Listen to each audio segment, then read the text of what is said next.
Ky është Hysni Tahiri nga qyteti i Shkodrës. Përpara 3 vitesh, ai kishte prenotuar 6 bileta vajtje-ardhje për të udhëtuar me bashkëshorten dhe vajzën për nërimin të Italisë.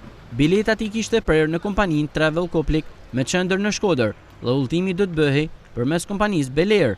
Ka paguar 600 euro, por 3 ditë përpara datës së nisjes, kompania i thot se ka shpallur falimentin. Në 2013 kam prerë 6 bileta me shku në Itali në Rimi. 2 ditë para se më nis, më thanë që ka falimentuar Belairi dhe më tha kjo agjencisë me shku në Tiranë se do të vinë shoqëri tjetër aeroplanash se ky ka falimentuar.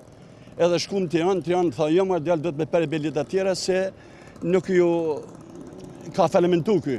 Ai kallzon kompaninë Travel Koplik në prokurori, por nuk gjen asnjë të drejtë për të marrë parat që për të si pensionist është shumë e konsiderueshme. Shkova në aerodrom Tiranës, thonë kemi shku në Shkodër mi denoncu se nishtu është puna me kthy paret. Shkova në policitë Shkodrës, policia Shkodrës bani denoncimin, edhe unë shkova të hetësia nuk prandoj anja hetuesja, nuk prandoj fare mu takuar mua. Vesh bani vendimin edhe tha nuk man përgjegjësi tha agjencia. Tash unë kërkoj parat e mia më janë çy 2013, janë 580 euro, janë 6 bileta shku ardh. Prandaj unë jam shumë i pakënaqur. Të sa kohë pa kërkoje nuk pa gjej kun pa në kohë, nuk gjej kun borim për ta marrë vesh shteti, për ta marrë vesh për dalë e drejta.